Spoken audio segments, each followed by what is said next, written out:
আত্মপ্রকাশের প্রায় 4 মাস পর রাজনৈতিক দল হিসেবে নিবন্ধনের জন্য আজ নির্বাচন কমিশনে আবেদন করছে জাতীয় নাগরিক পার্টি।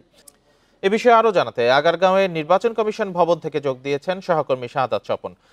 শাহাদাত স্বপন, 3 সংসদ নির্বাচনের প্রধান নির্বাচন কমিশনার সহ অন্য কমিশনার এবং সংশ্লিষ্ট কর্মকর্তাদের বিরুদ্ধে মামলা করেছে বিএনপি। এ মামলায় কি কি উল্লেখ করা হয়েছে? দেখুন, মামলার আগে তারা নির্বাচন কমিশনে এসেছিলেন এবং নির্বাচন কমিশনে এসে তারা একটি অভিযোগ দিয়ে গেছেন যে দশম, একাদশ এবং দ্বাদশ জাতীয় সংসদ নির্বাচনের যে কমিশন কাজ করেছে, অর্থাৎ সেই কমিশনের প্রতিটি কমিশনের 5 জন করে কমিশনার, প্রধান নির্বাচন কমিশনার সহ এবং সেই কমিশনগুলোর সচিব, অর্থাৎ প্রতিটি কমিশনের 6 জন করে 318 এবং সাবেক প্রধানমন্ত্রী শেখ হাসিনা, এই 19 জনের বিরুদ্ধে তারা মূলত অভিযোগ দিয়েছেন। তবে এখানে প্রধানমন্ত্রী শেখ হাসিনার বিরুদ্ধে তাদের অভিযোগ ছিল না। যখন মামলা করেছেন সেখানে তারা মামলায় উল্লেখ করেছেন এবং এই 19 জন সহ তারা আরো সংশ্লিষ্ট যেসব কর্মকর্তারা আছেন, এজাহারে এই 19 জনের নাম উল্লেখ আছে। এর বাইরে তারা বলেছেন আরো নাম না জানা বা নাম উল্লেখ না করে আরো অনেকে আছেন সংশ্লিষ্ট, যারা অর্থাৎ নির্বাচন সংশ্লিষ্ট কাজে যারা জড়িত ছিলেন, প্রত্যেককেই এই মামলায় আনা হবে, এরকম তারা জানিয়েছেন।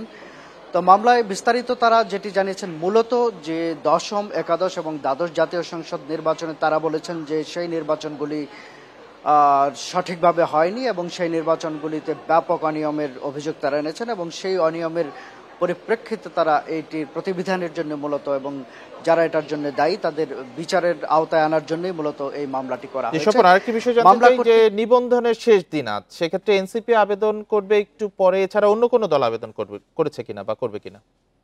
দেখুন, নির্বাচন কমিশন থেকে যখন জানানো হয়েছিল যে নতুন দলগুলোর আবেদনের জন্য তাদেরকে সময় দেওয়া হয়েছিল, তখন বেশ কিছু দল কিন্তু নিবন্ধনের জন্য আবেদন করেছেন। এরপরে এনসিপি সহ কয়েকটি দলের আবেদনের পরিপ্রেক্ষিতে 2 মাস সময় বাড়ানো হয়েছিল।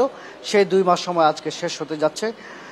সকাল থেকে এখন পর্যন্ত 15টি দলের মতো এখন পর্যন্ত নিবন্ধনের আবেদন করা হয়েছে এবং প্রত্যেকে কিন্তু এখানে এসে গণমাধ্যম কর্মীদের সাথে কথা বলেছেন এবং প্রত্যেকেই বলেছেন তারা নিবন্ধন বিধিমালার যেসব শর্ত আছে সব পূরণ করেই তারা এখানে নিবন্ধনের জন্য আবেদন করেছেন এবং তারা তাদের প্রতীকের জন্য আবেদন করেছেন।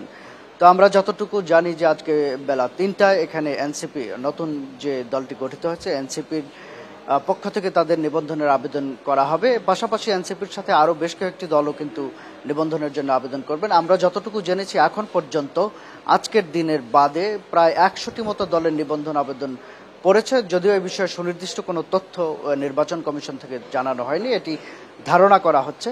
তো আজকে এই যতগুলো নিবন্ধনের আবেদন পড়বে সবগুলোর নিবন্ধন আবেদনের পর আজকে বিকেল 5টার পরে নির্বাচন কমিশন থেকে চূড়ান্তভাবে জানানো হবে নতুন কতগুলি দল নিবন্ধনের জন্য আবেদন করেছে এবং এরপরে এই বিষয়কে তাদের যে করণীয় সে বিষয়েও কিন্তু তারা আজকে এখান থেকে তাদের বক্তব্য রাখবেন।